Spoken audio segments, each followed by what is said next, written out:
It was a November night when Carlos Herrera, a 35-year-old mechanic with grease-stained hands and the pride of someone who works honestly, walked into Madrid's most exclusive restaurant for what he thought was a blind date.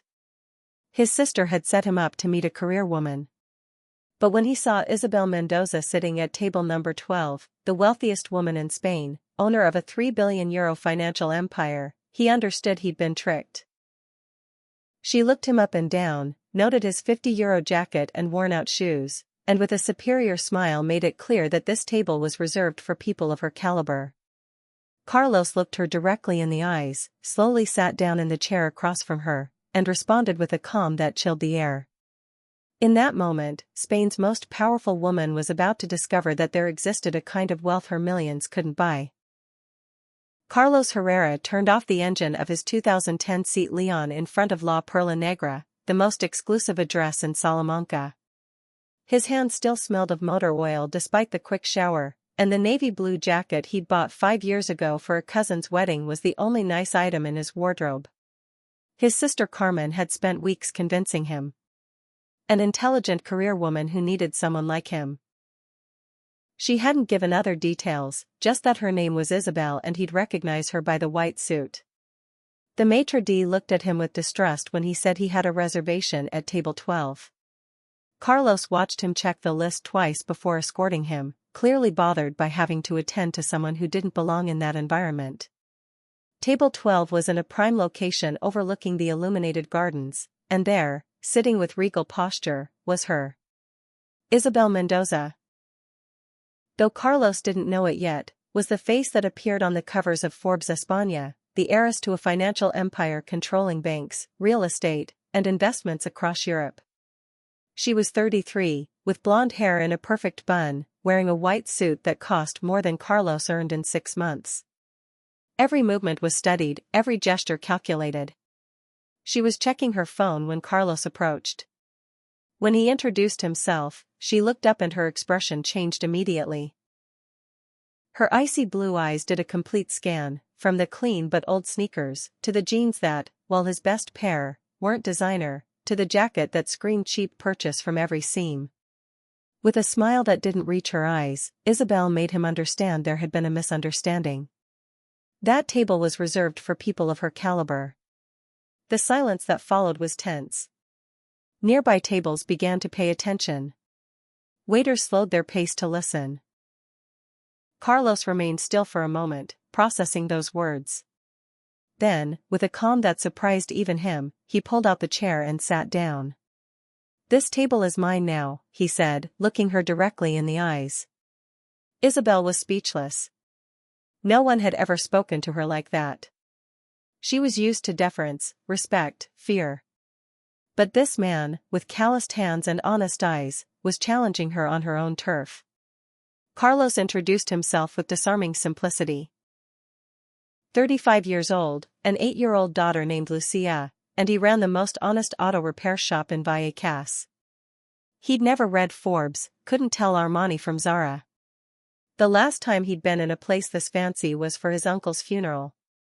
But he had recognized something in her that probably no one had ever had the courage to tell her: she was alone. Completely, painfully alone. And all that wealth, all that power, didn't warm her heart when she came home at night. Isabel felt something stir in her chest. How did this stranger see through the armor she'd built over years of battles in the business world? Carlos continued in his calm voice. He'd been alone for 3 years, since his wife died in an accident, and he recognized the look of loneliness when it tried to hide behind success. The restaurant seemed to have disappeared around them. Isabel looked at this man who had dared to challenge her world and felt something she hadn't experienced in years: genuine curiosity about another human being. When she asked him why she should waste time with someone like him, Carlos smiled. He was the only person in that restaurant who wasn't afraid of her. And despite all her money, he was probably the only one there who could afford to pay his own bill without wondering if it was worth it. It was a sweet lie. Carlos had checked the prices online and was terrified, but he said it with such confidence that Isabel couldn't help but smile. For the first time in years, Isabel Mendoza found herself at a loss for words. and, strangely, it didn't bother her at all. The waiter approached the table with the respectful gait reserved for important clients, but his eyes betrayed confusion. Isabel Mendoza was dining with a man who clearly didn't belong in that world. Before she could order her usual, Carlos interrupted. He asked for the most affordable wine list and 2 daily specials, what the kitchen staff ate. The waiter looked at Isabel as if he'd just witnessed blasphemy in church. After a moment's hesitation, she nodded. The man walked away shaking his head. Carlos explained that he wanted to see who she was when she wasn't performing. The best meal he'd ever tasted was one he'd cooked with his daughter on a leaky gas stove. When Isabel asked him to talk about his daughter, Carlos's face immediately lit up. Lucia was 8 and believed he was the strongest man in the world because he could change tires by himself. Every afternoon she helped him at the shop, though it was more of a hindrance than help. Her mother had died 3 years earlier in a traffic accident. One night, Lucia had asked if Mom had become a star, and he'd said yes. Now, every night before bed, she waved to the brightest star she could see from her window. Isabel felt something move in her chest. When was the last time someone had spoken to her with such vulnerability?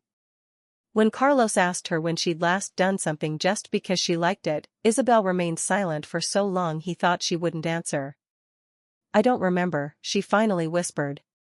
Carlos asked what she'd like to do as a child. Paint, she answered immediately. She was 10 when her father told her it was a waste of time. She hadn't touched a brush since. Carlos looked at her with sadness. Her father had left her a €3 billion empire, but he'd stolen her joy in creating something with her hands. It hadn't been a good trade.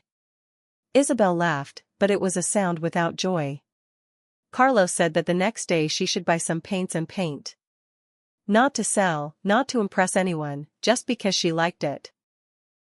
When Isabel protested, talking about meetings and responsibilities, Carlos gently stopped her. When was the last time you made a decision for yourself, not for the company? She looked at him, and for a moment her mask of control slipped completely. Carlos saw the woman beneath the armor, scared, tired, incredibly lonely. Carlos stood up and held out his hand. They should leave this place and go for a walk. No bodyguards, no agenda, for no reason other than to walk. Isabel looked at his calloused hand. In that hand was an offer of something she'd forgotten existed: spontaneity, freedom, humanity. For the first time in years, the idea of being invisible seemed incredibly appealing. Isabel took his hand. Madrid at night had a different charm when you looked at it from the sidewalk instead of through the window of a Maserati. Isabel walked with Carlos through the streets near El Retiro Park, her high heels replaced by the flats she always carried in her bag for emergencies.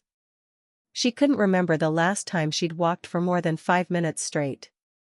Carlos told her he walked to work every day, 20 minutes there, 20 minutes back. It was time to talk about the world with Lucia. The day before, his daughter had asked why stars only shine at night. He'd explained that they shine all the time, but during the day the sun is so bright we can't see them. Lucia had been quiet for 10 minutes. Then she'd told him that people are like that too, they shine always, but sometimes the world is too loud to notice. They went into a small bar, a simple place with formica tables and mismatched chairs. The owner, Jose, recognized Carlos immediately and asked about Lucia. He served 2 coffees without anyone ordering them. Then he noticed Isabel. His eyes widened slightly. He'd recognized her too, but he only said it was the first time he'd seen her around there. Carlos explained that this was his neighborhood. Jose had raised 3 kids with the money from his shop. Luis the baker always brought him leftover croissants for Lucia. Señora Ana from the fruit stand always gave him something good. It was like an extended family. Isabel repeated the word family as if she were tasting something new. She didn't know what it meant. Carlos explained that it meant having people who care about you without wanting anything in return. Being able to count on someone even when you have nothing to offer. Isabel drank her coffee in silence. It was strong, bitter, perfect, nothing like the espresso in her office. She asked if he'd never wanted more.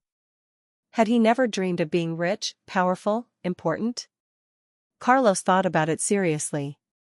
When he was young, yes. He dreamed of being a Formula One driver, having fast cars and beautiful women. Then he met his wife, Lucia was born, and he understood he already had everything he wanted. After his wife's death, he understood that wealth isn't what you have, but what you can't lose. He couldn't lose Lucia's love, his clients' trust, his self-respect. That was his fortune. Isabel felt her eyes fill with tears. She could lose everything. If the company sank, if investments went bad, everything would disappear, and she had no one who would love her if she had nothing. Carlos reached across the table and took her hand. That wasn't true. She asked how he knew. Because tonight, you let me see who you really are. And that person doesn't need money to be valuable. They sat in silence, hands joined on the formica table. Isabel looked at Carlos's hands, strong, honest, marked by work. Her hands were perfect, cared for, never dirty with anything but contract ink. When they left the bar, Isabel realized 3 hours had passed without her looking at her phone once. 3 hours where she hadn't thought about work, investments, responsibilities. 3 hours where she had simply been a person. As they neared where she'd parked, Isabel thanked him for making her remember who she was beneath everything else.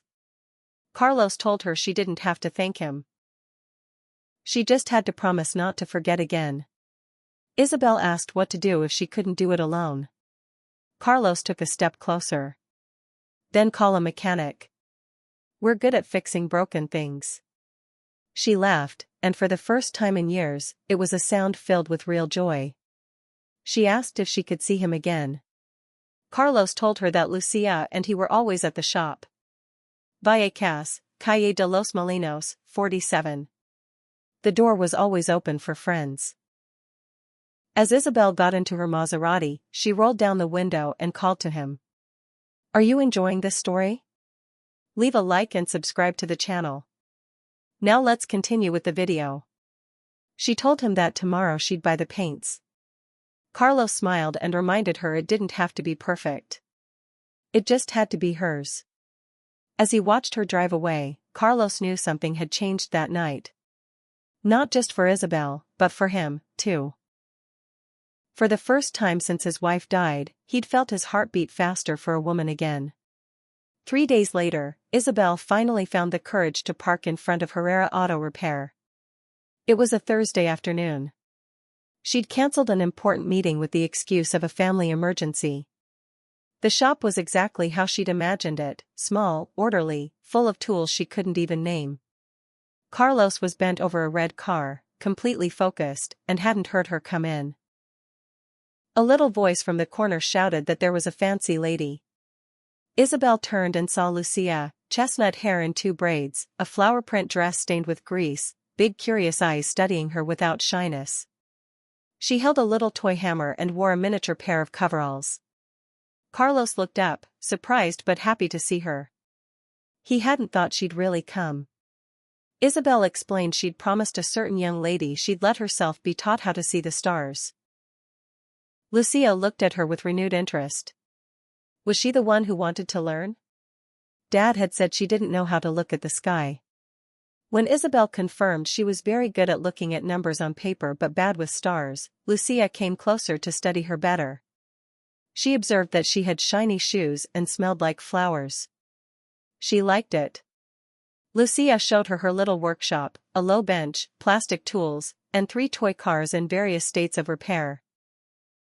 She'd named the cars red, blue, and yellow, each with specific problems. Isabel knelt beside her without caring about her white suit. Lucia explained with seriousness that the secret was to listen to what the cars said.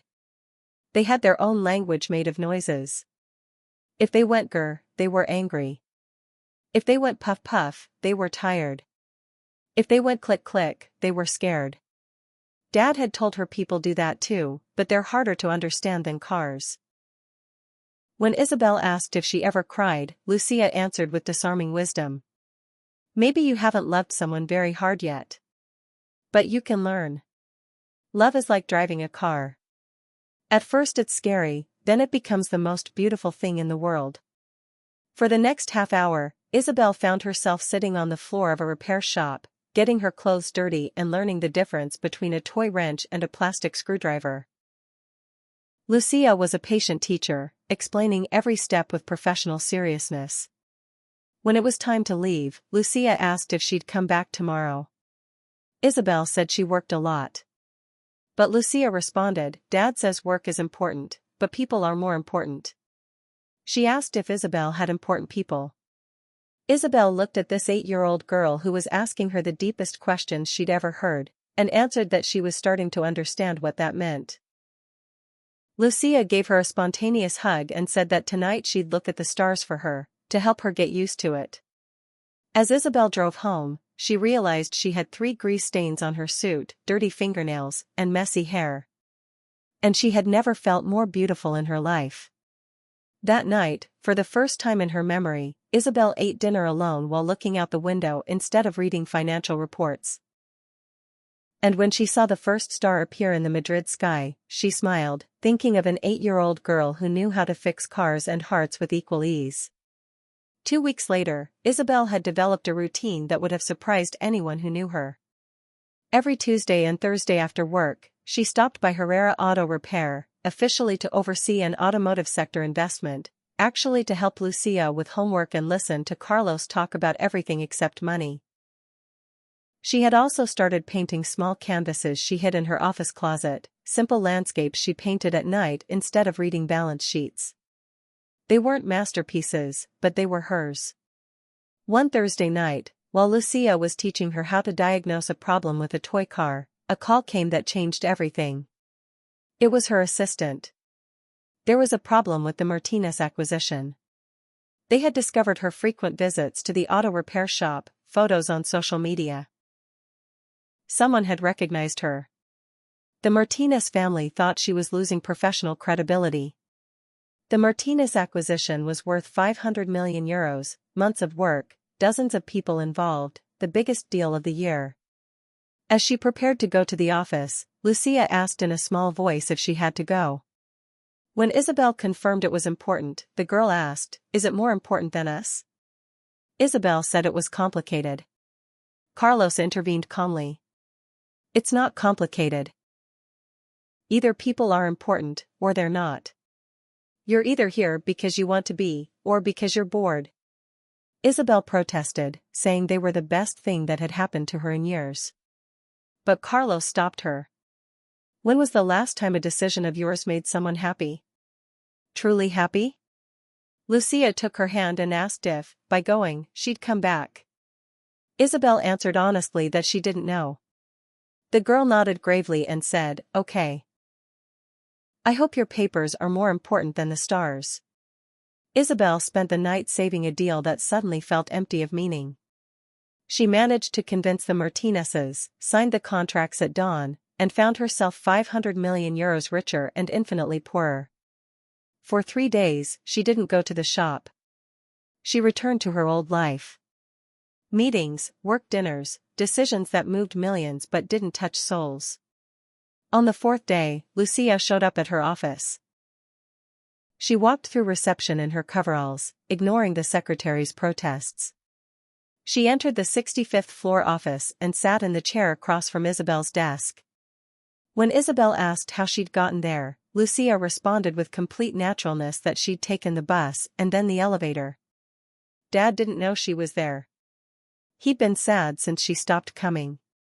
Lucia said she was sad too. She could see it. Isabel had started making that noise again, the noise she made when she was sad. Isabel asked, "What noise?" "Like the cars when they're scared. Click click in your chest." Lucia got up, walked around the desk, climbed onto Isabel's chair, and looked out the window. She observed that from up here, you couldn't see the stars at all. Too much light. How do you remember who you are if you can't see the stars? Isabel looked at this 8-year-old girl who had just asked the deepest question she'd ever heard. She asked if she, Isabel, would know how to be happy with simple things. Lucia looked at her as if she'd said the dumbest thing in the world. You learn. Like driving a car. At first it's scary, then it becomes really beautiful. And if I mess everything up? Lucia responded, mistakes get fixed like cars. You just have to know where to look. In that moment, Isabel understood she had to make the most important decision of her life. She could stay in her ivory tower, rich and powerful and alone. Or she could come down, get her hands dirty, and discover what it really meant to be alive. She asked Lucia if she wanted to come with her to buy new paints, the kind that glow in the dark. As they walked out of the office hand in hand, the secretary yelled after her about the 4 o'clock meeting. Isabel answered without turning around, the meeting can wait. I have to go see the stars. 6 months later, Herrera Auto Repair had a new partner. Isabel had invested, not for profit, but for passion. She had transformed the space next door into a multifunctional area, half painting studio, half playroom for Lucia and the neighborhood kids. She hadn't completely abandoned her financial empire, but she had delegated daily management to focus on projects that gave her true satisfaction. She'd created a foundation to support small artisanal businesses, funded art schools in working-class neighborhoods, and, above all, had learned that true wealth isn't measured in euros. One spring afternoon, while painting a sunset Lucia had asked her to capture forever, Carlos sat down next to her in the small studio. He observed, who would have thought? Spain's richest woman has become so good at painting sunsets. Isabel responded, smiling, who would have thought? A mechanic from Vallecas would manage to teach her what it means to be happy. Carlos told her he loved her. Not her money, not her position. He loved how Lucia made her laugh, how she got her hands dirty without shame, how she'd learned to see the stars even when everyone told her to only look at numbers. Isabel looked at him, this simple, honest man who had changed her life without asking for anything in return. She'd known the answer for months. They kissed while Lucia slept in the next room, and outside the window, Madrid glittered with 1,000 lights. But for the first time in her life, Isabel wasn't looking at the city lights. She was looking at the stars. 1 year later, they got married in a simple ceremony in the shop's courtyard. Isabel wore a white dress she'd sewn herself with Lucia's help. Carlos wore the only good suit he owned, and Lucia was the witness, wearing a crown of fresh flowers. Jose from the bar brought coffee for everyone. Luis the baker made a 3-tiered cake that was almost too sweet, and Señora Ana decorated everything with flowers from her stand. There were no photographers, no journalists, no important people, just the people who truly mattered. During the ceremony, Lucia asked if she could say something. She stood on a chair and, with the seriousness of an adult, declared that now they were a real family.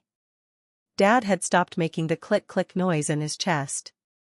Isabel had learned to see the stars. And she had 2 parents who knew how to fix everything, even broken hearts. That night, while Lucia slept in her new room, Carlos and Isabel sat on the small terrace, looking at the sky. Isabel had sold the penthouse, and the 3 of them had moved into a small house full of life above the shop.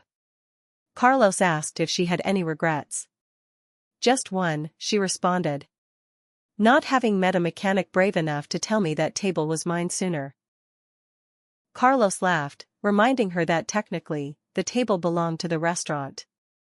Isabel rested her head on his shoulder. Technically, you saved my life that night.